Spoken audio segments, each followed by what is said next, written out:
అంటే ఒక్క దగ్గర కాదు, ఎన్నో సంఘటనలు. జూబ్లీ హిల్స్లో మైనర్ బాలికను పబ్లో నుంచి తీసుకెళ్ళి అక్కడికక్కడనే జూబ్లీ హిల్స్లో రేప్ చేస్తే ఆ రేప్ చేసిన దాంట్లో టీఆర్ఎస్ నాయకుడు కుమారుడే అందులో ప్రత్యక్షంగా పాల్గొంటే ఆ రోజు వాళ్ళను కాపాడడానికి ప్రయత్నం చేసిండ్రు అధ్యక్ష. అదేవిధంగా అధ్యక్ష, వక్ఫ్ బోర్డ్ చైర్మన్ కొడుకే ఆ రోజు కేసులో ఉండడానికి కేసు కట్టడం జరిగింది అధ్యక్ష. సరిగ్గా నేను ఎక్కువ దూరం వెళ్ళి ఆరోపణలు చేయదలుచుకోలేదు. ఆ రోజు ఉన్న ఒక మంత్రి గారి కుటుంబానికి సంబంధించిన వాళ్ళ మీద కూడా వచ్చిన ఆరోపణలు మీ అందరి దృష్టికి వచ్చినాయి అధ్యక్ష. అదేవిధంగా ఈరోజు ఇట్లాంటి సంఘటనలు జరిగినప్పుడు మన అందరం కూడా బాధితుల పట్ల సానుభూతితో నుండి నేరగాళ్ల పట్ల కఠినంగా వ్యవహరించడానికి సహకరించాలి.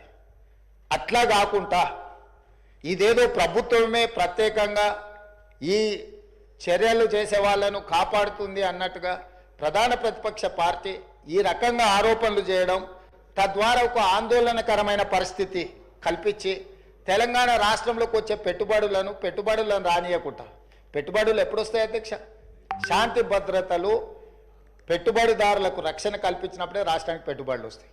ఈరోజు ఏ మంచి పని చేపడదామన్నా దానికి ఒక దురుద్దేశాన్ని ఆపాదించి ఆ దురుద్దేశం ద్వారా తెలంగాణ రాష్ట్రం మొత్తం కుప్పగూలిపోయింది. ఈ రాష్ట్రంలో శాంతి భద్రతలు లేవు, ఈ రాష్ట్రంలో మీరు పెట్టుబడులు పెట్టకండి, ఈ రాష్ట్రం దివాలా తీస్తేనే తప్ప మాకు సంతోషం కలగదు అన్నట్టుగా ఈరోజు మాట్లాడడం ఏమాత్రం సమంజసం కాదు అధ్యక్ష. ఈరోజు ఈ రాష్ట్రంలో శాంతి భద్రతలను ఆనాడు 2004 నుంచి 2014 వరకు ఏది ఎట్లున్నా హైదరాబాద్ నగరంలో ప్రధానంగా శాంతి భద్రతల విషయంలో ప్రభుత్వం ఏమాత్రం ఆనాడు రాజీ పడకుండా మేము చేసిన ప్రయత్నాలు తెలంగాణ రాష్ట్ర అభివృద్ధికి ఎందుకో అనుకూలించినాయి.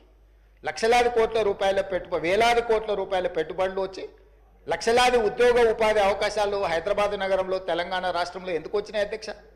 ఆనాటి ప్రభుత్వాలు తీసుకున్న నిర్ణయాలు, నేరగాళ్ల పట్ల వ్యవహరించిన తీరు, కఠినంగా వాళ్ళని అణచివేయడంతో ఈ రాష్ట్రానికి పెట్టుబడులు వచ్చినాయి, సంస్థలన్నీ వచ్చినాయి అధ్యక్ష.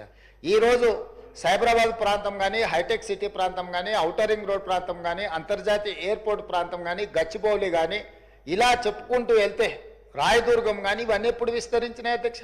ఎప్పుడు అభివృద్ధి చెందినాయి? హైదరాబాదు నగరంలో ఒకనాడు ఉమ్మడి రాష్ట్రంలో లేకపోతే అంతకంటే ముందు మత కల్లోలాలు ఉంటే కూడా అందరినీ కూడదీసుకొని అందరిని కలుపుకొని వాటిని అణిచివేసిన తర్వాత ఈ రాష్ట్రం అంటే శాంతి భద్రతలకు ఒక వేదిక అని తయారు చేసిన తర్వాతనే మనకు పెట్టుబడులు వచ్చినాయి అధ్యక్ష. విస్తరణలో భాగంగా మెట్రో కానీ, రోడ్లు కానీ, ఫ్లైఓవర్లు కానీ, కృష్ణానది జలాలు కానీ, గోదావరి జలాలు కానీ, ఇట్లా ప్రతిదీ హైదరాబాదు నగరం యొక్క మౌలిక వసతులను పెంచడమే కాకుండా శాంతి భద్రతలు కాపాడడంతో మన రాష్ట్రానికి పెట్టుబడులు వచ్చినాయి అధ్యక్ష. ఈరోజు ఒక మంచి ఉద్దేశంతో చేపట్టిన చర్యలను కూడా మీ స్వార్థం కోసం ఈ ప్రభుత్వం విఫలం చెందింది అని చిత్రీకరించాలన్న ఆలోచనతోని ప్రభుత్వం మీద, కాంగ్రెస్ పార్టీ మీద చేసే దాడిలో భాగంగా తెలంగాణ అభివృద్ధి మీద కూడా మీరు యాసిడ్ దాడులు చేసే పరిస్థితులు వచ్చినాయి అధ్యక్ష. తెలంగాణ కుప్పగూలాలన్న ఒక ఆలోచనతోని కుట్రపూరితంగా అన్ని రకాల వేదికల మీద తప్పుడు ప్రచారం చేయడం వల్ల ఈరోజు తెలంగాణ ప్రతిష్టను మసకబార్చే ప్రయత్నం చేస్తున్నారు అధ్యక్ష. దయచేసి తమరి ద్వారా నేను చేస్తున్న విజ్ఞప్తి ఒకటే, ఇట్లాంటి కుట్రలు చేయకండి. ఈ కుట్రలు తెలంగాణ రాష్ట్రానికి ప్రయోజనం కాదు. రేపు భవిష్యత్తులో మీరు అధికారంలోకి రావాలన్న ఆలోచన చేస్తున్నామని మీరు పదే చెప్తారు. చాలా దగ్గరలో వచ్చేసారి మేమే అధికారంలోకి వస్తామంటారు. మరి వచ్చేసారి మీరు అధికారంలోకి రావాలంటే రాష్ట్రం దివాలా తీసి రాష్ట్రం మొత్తం తగలబడిపోయి రాష్ట్రానికి పెట్టుబడులు రాకుండా వచ్చిన పెట్టుబడులు ఇతర రాష్ట్రాలకు తరలిపోయి ఇది జరిగితే ఈ రాష్ట్రానికి ఏమైనా ప్రయోజనం చేకూరుస్తుందా? ఎందుకు విజ్ఞతతోని 10 సంవత్సరాలు ప్రభుత్వం నడిపారు. గతంలో కూడా 20 ఏళ్ళలో 30 ఏళ్ళలో మేము ప్రభుత్వంలో పనిచేసినాం, తెలంగాణ కోసం ఉద్యమాలు చేసినామని ఎవరైతే నాయకులు చెప్పుకుంటున్నారో మీకు సోషల్ రెస్పాన్సిబిలిటీ లేదా? Only political responsibility, only power మాంగర్స్గా మీరు మారి అధికారం మాకు ఉండాలి, అధికారం పోతే ఒక క్షణం కూడా మేము భరించలేము, అధికారం లేకుంటే ఒక క్షణం కూడా మేము ఉండలేము అన్న విపరీతమైన పోకడలు ఏ రకంగా తెలంగాణ సమాజానికి మేలు చేస్తాయి అధ్యక్ష? ఈరోజు తెలంగాణ రాష్ట్రాన్ని ప్రపంచ చిత్రపటం మీద పెట్టాలి అని మేము చేస్తున్న ప్రయత్నాలను మేము నిరంతరం పెట్టుబడులను ఆకర్షించి ఉద్యోగ ఉపాధి అవకాశాలు పెంచాలని ఏదైతే ప్రయత్నం చేస్తున్నామో, శాంతి భద్రతలను కాపాడాలని మేము నిర్విరామంగా చేస్తున్న కృషి, మేము వచ్చిన తర్వాత అది గణేష్ నిమజ్జనం కావచ్చు, లేకపోతే మొహరం కావచ్చు, బక్రీద్ కావచ్చు, అన్ని మతాలకు సంబంధించిన పండుగలలో ఎక్కడైనా చిన్న చెదురుమదురు సంఘటన కూడా ఏదైనా జరిగిందా అధ్యక్ష? ఈ 15 నెలల్లో ఎక్కడైనా శాంతి భద్రతల విషయంలో ఎక్కడైనా మేము రాజీపడ్డామా అధ్యక్ష?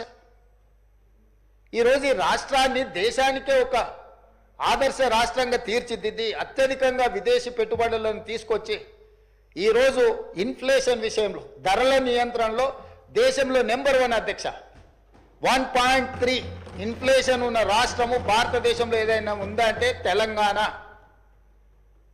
ధరలను నియంత్రించడంలో, ఉద్యోగ ఉపాధి అవకాశాలు కల్పించిన దాంట్లో, నిరుద్యోగ సమస్యను తగ్గించిన దాంట్లో, స్టేట్ ఓన్డ్ ట్యాక్స్ కలెక్షన్లో, ప్రతి దాంట్లో దేశంలో నెంబర్ 1 తెలంగాణ రాష్ట్రం నిలబడ్డది అధ్యక్ష.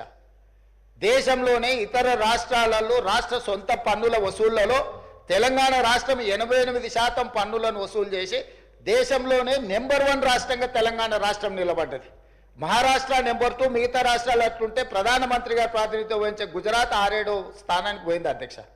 ఇవన్నీ కూడా మా సహచర మంత్రులు, అధికారులు అందరు కష్టపడి చేస్తున్న ప్రయత్నాన్ని మీరు అభినందించండి. అప్పుడే అంత ఆత్రము, అంత తాపత్రయము, అంత అసహనం ఎందుకని నేను అడుగుతున్నా.